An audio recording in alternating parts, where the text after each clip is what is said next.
Canada versus Nepal first ODI की अगर बात की जाए तो उससे रिलेटेड कहीं ना कहीं मैच प्रीव्यू की जो बात है वो लेकर से आपके सामने हाजिर है। ऑलरेडी हम काफी कुछ मैच प्रीव्यू से रिलेटेड बात कर चुके हैं। जरूर अगर हम देखें स्क्वाड एनालिसिस हमने आपके सामने प्रेजेंट की कि स्क्वाड किस तरीके की यहाँ पर ली गई है, दोनों टीम्स के बारे में किसका क्या रोल रहने वाला है उस पर बात की। उसके बाद कहीं ना कहीं कनाडा के लिए क्या कुछ कमजोरियां नजर आ रही है, क्या कुछ चैलेंजेस उनके सामने है इन कम्पेयर टू नेपाल, वो चीजें हमने कहीं ना कहीं आपके सामने आज ही सुबह एक वीडियो में रखा। और उसके बाद प्लेयर्स टू वॉच आउट भी हमने कहीं ना कहीं कई सारी चीजें बात कर ली। तो मैच प्रीव्यू का ज्यादातर इससे हमने ऑलरेडी एक डिटेल तौर पर वीडियोस के थ्रू आपके सामने प्रेजेंट कर चुके हैं। उन वीडियोस को जाकर एक बार जरूर जरूर सुनिए। आज ही हमने सारी चीजें अपलोड की, आप कीजिएगा, कल हमने सारी चीजें अपलोड की हुई थी। तो अब लेकिन उसके अलावा कुछ ऐसी चीजें बची हैं जो कहीं ना कहीं थोड़ी डिस्कस कर ली जाए तो बेहतर है। एंड प्लेइंग 11 की मैं बात करना चाहूंगा यहाँ पर। प्लेइंग 11 आप इस मैच में दोनों टीमों की क्या एक्सपेक्ट करेंगे, क्या हमारी तरफ से क्या रहनी चाहिए, क्या प्लेइंग 11 आप चाहेंगे कि दोनों टीम्स की इस मैच में खेले? जरूर देखिए, अगर हम कनाडा की बात करें यहाँ पर तो कनाडा की जो प्लेइंग 11 डेली क्रिकेट को लगता है जो हो सकती है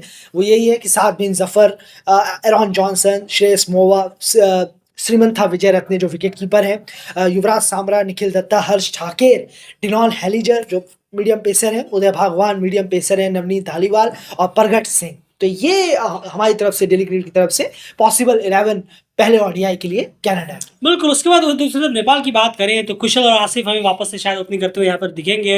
और उसके बाद बात करें भीम शार्की को यहाँ पर हमने पिक किया है पहले गेम के लिए। देखना होगा कि भीम को लिया जाता है या देव को, लेकिन भीम शार्की को यहाँ पर हम पिक करेंगे फिलहाल के लिए। रोहित पटेल, कुशल मल्ला, पवन श्रॉफ को यहाँ पर जब ओडीआई सीरीज में लिया गया है तो डेफिनेटली उन्हें यहाँ पर स्ट्रेट अवे शायद प्लेइंग 11 में मौका मिलते हुए हमें दिखे। आरिफ शेख, सोमपाल कामी, ललित राजबंशी, सूर्य तमांग और आकाश चंद। तो आकाश चंद को शायद पहले मैच में हमें मौका देखने को मिले जब उन्हें लिया गया है यहाँ पर। तो फर्स्ट मैच की हम बात करें तो ये कहीं ना कहीं दोनों टीम्स की प्लेइंग 11 एक्सपेक्ट कर रहे हैं हम कल के मैच में। बाकी देखना होगा कि जो टीम है वो किन प्लेइंग 11 के साथ उतरती हुई हमें नजर आती है। अब यहाँ पर कुछ सेक्शन इनके बारे में बात कर लेते हैं। नेपाल के अगर दोनों टीमों की बैटिंग के परस्पेक्टिव से अगर हम यहाँ पर चीजें देखें तो नेपाल की जो बैटिंग परस्पेक्टिव रहेगा उसमें एंड सबसे बड़ा इंपॉर्टेंट जो आप क्या देखना चाहेंगे कि नेपाल की बैटिंग परस्पेक्टिव से जो चीजें आप कहीं ना कहीं कल के मैच में एक्सपेक्ट कर रहे हैं? जरूर एरर्स हमें यहाँ कम देखने को मिले। लड़कों के पास जो है, जो प्लेयर्स हैं टीम में, उनके पास एक्सपीरियंस आता जा रहा है, गेम्स के एक्सपीरियंस है, काफी ज्यादा इंटरनेशनल खेल चुके हैं, और अलग अलग जगह में भी जाकर खेल रहे हैं। जरूर। तो यहाँ पर एरर्स अगर हमें कम दिखे तो बेहतर होगा। आउट होने के जो तरीके हैं, विकेट देने के जो तरीके हैं, उसमें थोड़ा सा यहाँ पर कहीं ना कहीं खुद से ना देकर सामने वाले बॉलर्स अगर विकेट लें तो फिर आप जो कहते हैं कि लर्न कर रहे हैं, वर्ल्ड कप क्वालिफायर में लर्न किया आपने, वर्ल्ड क्रिकेट लीग 2 खेला इतना लंबा, वहां लर्न किया, तो एशिया कप, जी हाँ बिल्कुल। तो आपको लर्न करते करते अब मिस्टेक्स में थोड़ी कमी हमें नजर आनी चाहिए क्योंकि अब काफी गेम्स हो चुके हैं। बस इसी में नजर रहेगी पहले मैच में कि जो बैट्समैन हैं वो गलतियां कितनी कम कर रहे हैं, स्ट्राइक रोटेशन पर कितना ज्यादा ध्यान दे रहे हैं बल्लेबाज, बजाय बाउंड्रीज के। जैसे गुलशन झा आउट होते हैं, कुशल भुर्तेल आउट होते हैं, कभी कभार रोहित पटेल, भीम शार्की जिस तरीके से आउट होते हैं शॉट खेलकर आगे बढ़कर, तो उस तरीके से बचने की जरूरत है। स्ट्राइक रोटेशन ज्यादा करना, सिंगल्स डबल ज्यादा लेना, उस पर हमें ज्यादा यहाँ डिपेंडेंट नजर आए प्लेयर। तो ये कब होगा? जब आपके पास गेम्स हो, लर्न आपने किया हो पिछले वाले मैचों से। ये अगर हम देखें तो बेहतर होगा, ये उम्मीद रहेगी बैटिंग यूनिट से। क्यों, बिल्कुल सही कहा आपने, क्योंकि हमने जो भी नेपाल के जो मैचेस देखे हैं लगातार, उसमें 2 सबसे बड़े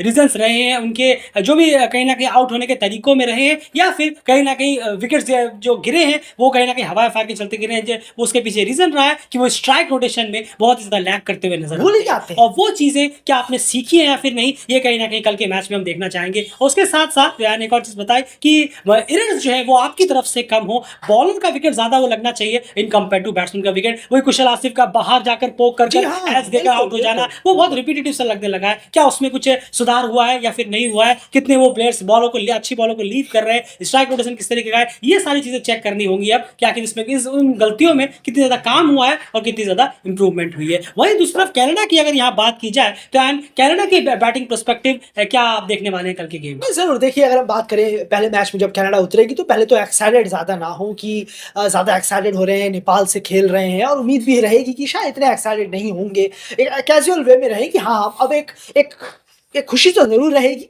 कि हाँ, आप ओडीआई गेम खेलने के लिए हम उतर रहे हैं, इसकी एक खुशी अलग ही होती है। इंटरनेशनल खेलने की वनडे मैचेस, 50 ओवर मैचेस तो बहुत खेले हैं कनाडा ने, लेकिन अब ओडीआई खेलने की बारी है जो प्लेयर अभी टीमों में हैं। तो अपने आप में ज़्यादा एक्साइटेड होने की ज़रूरत नहीं है, काम रहें, नॉर्मल रहें और सामने वाली टीम को दिखाएँ, इस जो अपने परफॉर्मेंस से दिखाएँ कि हम पीएनजी जैसी टीम नहीं है। हमें इतना लाइटली मत लीजिए, हम यहाँ टक्कर देने आए हैं, अच्छा खेलने आए हैं और आपको एक टफ फाइट देने के लिए आए हैं, आप ही के घर में घुसकर। इस तरीके से कम से कम एक शो दिखाएं कि हाँ, एक पूरी टीम एक कहीं ना कहीं बैटिंग यूनिट से नजर आए कि हाँ, एक अच्छा गेम देखने को मिल रहा है। थोड़ा सा अपने बैटिंग में इंप्रूवमेंट जरूर करें। 1 2 3 4 विकेट गिर गए हैं तो हमें यहाँ शेल में ना चली जाए कि अरे 50 ओवर खेलने हैं, हमें खेले 50 ओवर तो खेलना ही पड़ेगा आपको, वो तो इंटेंट होना ही चाहिए 50 ओवर खेलने का। सिर्फ 50 ओवर खेलना इंटेंट नहीं होना चाहिए, बस यही है, सिर्फ 50 ओवर खेलेंगे तो स्कोर होगा 150 160 रन और पिच अच्छी है। हमें मालूम है टीयू का ग्राउंड कितना बेहतर है, बैटिंग के लिए बॉलिंग के लिए बहुत अच्छा ग्राउंड है। तो उम्मीद रहेगी कि कनाडा के जो बल्लेबाज हैं वो रन्स के लिए भी जाएं, 50 ओवर भी खेलें। विकेट गिर रहा है तो उस पर अडेप्ट करें अपने आप को तेजी के साथ कि 3 विकेट गिर गए, अब क्या करना है, 2 विकेट है, अब क्या करना है। इसके लिए थोड़ा तेजी भी लाए बल्लेबाज अपने। तेजी से मेरा मतलब है स्ट्राइक रेट से तेजी नहीं, अपने दिमाग से तेजी कि अब हमें क्या करना है इस सिचुएशन में, इससे तेजी। बिल्कुल, क्योंकि आपको जो यहाँ पर शो करना है वो सिर्फ नेपाल को, आप नेपाल एज अ ओपोनेंट नहीं, क्योंकि आपको 7 और टीमों को यहाँ पर शो करना है। क्योंकि क्रिकेट वर्ल्ड कप लीग 2 की बाकी टीमों को भी आपने कहीं ना कहीं शो करना है कि हमने जिस टीम को रिप्लेस किया है इस क्रिकेट वर्ल्ड कप लीग 2 में, आप उसकी तरह हमें ना समझे। कहीं ना कहीं उनकी जो परफॉर्मेंस रही थी वो बहुत ही डल रही थी, लेकिन यहाँ पर हमसे अगर आप खेलेंगे तो हमसे पॉइंट लेने के लिए आपको बहुत ज्यादा मशक्कत करनी पड़ेगी, जो पीएनजी के खिलाफ मशक्कत की जरूरत नहीं पड़ी थी क्रिकेट वर्ल्ड कप लीग 2 में। जो फैक्ट है वो है पीएनजी ने कुछ भी कोई खासा परफॉर्मेंस नहीं दिया था। तो कनाडा को ये भी शो करना है इन 3 मैचेस से। अब वो कर पाते हैं या फिर नहीं, वो कहीं ना कहीं सीरीज की शुरुआत होने पे तीसरे मैच तक पहुंचते पहुंचते वो पता चलेगा। ऐसा नहीं कि कल के ही मैच में पता चल जाएगा, एक ही मैच में, क्या पता दूसरे तीसरे मैच में पता चले, लेकिन पता चले कम से कम। वो यही लड़के आने वाले में खेलने वाले हैं, ज्यादा लड़के यही सब खेलने वाले हैं। चलिए अब बात करते हैं जरा बॉलिंग डिपार्टमेंट की तरफ। बॉलिंग डिपार्टमेंट में अगर यहाँ पर बात करें नेपाल के प्रोस्पेक्टिव से हैं, फिर कनाडा की मैं आपसे पूछूंगा। नेपाल के प्रोस्पेक्टिव सीधे तौर पर है कि इस ओडीआई बायोलेटरी से हम बार बार यही कहेंगे कि एक बायोलेटरी सीरीज है, तो यहाँ पर आप सारी चीजें कर सकते हैं, चेक करना क्या आपको स्ट्रेंथ है, क्या कुछ है, क्या आप देखना चाहते हैं। लेकिन इस बॉलिंग डिपार्टमेंट में डेफिनेटली स्पिन डिपार्टमेंट में थोड़ी सी नेपाल की नजर ज्यादा होनी चाहिए, फोकस जो है वो ज्यादा होना चाहिए, क्योंकि यहाँ पर तो सोमपाल करन यहाँ पर डेफिनेटली है। सोमपाल करन क्रिकेट वर्ल्ड कप लीग 2 में वापस अपनी जोड़ी एज अ पेयर आ जाएंगे, तो कोई दिक्कत नहीं होगी वहां पर। यहाँ पर कुछ नए प्लेयर्स हाथ में है तो कोई बात नहीं, बायोलेटरी सीरीज है। लेकिन स्पिन डिपार्टमेंट में वहां आप संदीप नहीं है, तो वहां पर फोकस यहीं से बना के चलना है कि कितने ओवर्स किसको देने हैं, स्पिनर्स का रोल क्या रहेगा, कौन से स्पिनर्स है हमें उस गेम में लेकर जाने हैं, प्लेइंग 11 में लेकर जाने, नीदरलैंड के खिलाफ। ये सारी चीजें इन 3 ओडीआई बायोलेटरी में अच्छे से डिसाइड हो सकती है। बिल्कुल सही कहा आपने, अगर फोकस स्पिन डिपार्टमेंट में रहे। जरूर रहेगा और होना चाहिए फोकस, क्योंकि अब थोड़ा सा स्पिन में और ज्यादा यहाँ पर प्रेशर आ गया है। तो उम्मीद रहेगी कि ललित राजवंशी के साथ साथ जो दूसरे जो प्राइम स्पिनर होंगे, स्पिनर, उन पर भी यहाँ पर इस सीरीज में काफी ध्यान दिया जाएगा, काफी ओवर्स दिए जाएंगे और वो जो गलती करेंगे उस पर कोच और कप्तान भी उनके साथ रहेंगे। ललित भी जो जितने गेम्स ललित ने खेले हैं उस पर भी वो उन्हें टिप्स जरूर दें। बिल्कुल, और ये सिर्फ कहने की बात नहीं है, क्योंकि हमने देखा है रिसेंटली, आप चाहे तो स्टैट्स उठा के देख सकते हैं, हमने भी कई बार आपके सामने स्टैट्स रखे हैं कि संदीप लामिछाने के एब्सेंस में जब भी स्पिन डिपार्टमेंट का रोल आया है सामने, तो बहुत ज्यादा लैग करते हैं। विकेट्स नहीं मिलना, लंबे लंबे वक्त तक विकेट्स ना मिलना, बहुत ज्यादा इकोनॉमी कहीं ना कहीं खराब कर देना, बहुत रन्स उठा देना, ये सब चीजें बहुत हमें देखने को मिली है। तो वही चीज दोबारा ना हो, इसलिए कहीं ना कहीं इस 3 मैचेस का अच्छे यूटिलाइज हो, ताकि एक प्रॉपर स्पिनर का जो पेयर है वो पता चल जाए जो क्रिकेट वर्ल्ड कप लीग 2 में आप लेके जाना चाहते हैं।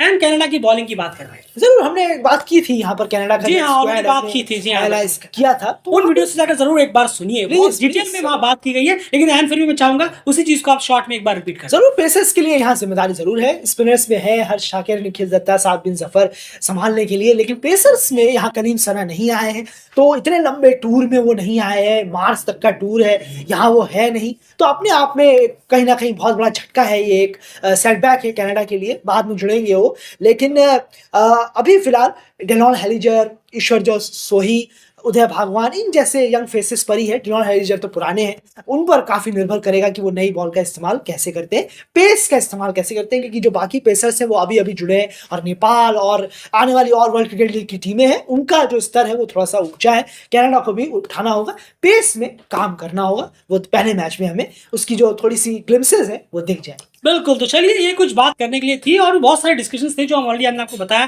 कि कई सारी वीडियोस में ऑलरेडी कर चुके हैं। उन वीडियोस को जाकर एक बार ज़रूर सुनिए। वहाँ प्लीज़, वहाँ पे प्लीज़ ज़रूर। डिटेल में और ज़्यादा बात की गई है। कनाडा की जो 3 पॉइंट्स हैं जो इनके सबसे बड़े चैलेंजेस हैं निकल कर आ रहे हैं इस सीरीज़ से पहले। उसके बाद नेपाल के बारे में बात की गई है, स्क्वाड के बारे में बात की गई है। प्लेयर्स टू वॉच आउट में सिर्फ प्लेयर्स टू वॉच आउट के नाम नहीं लिए गए हैं, उनके हाँ। बारे में डिटेल डिस्कशन की गई है। बिल्कुल। वो तीनों वीडियोस हम ऑलरेडी डाल चुके हैं। जाकर एक बार ज़रूर चेक करिए हमारे अपलोड सेक्शन में। फिलहाल इस वीडियो में इतना ही। बने रहिए रियल क्रिकेट चैनल के ज़रूर। साथ।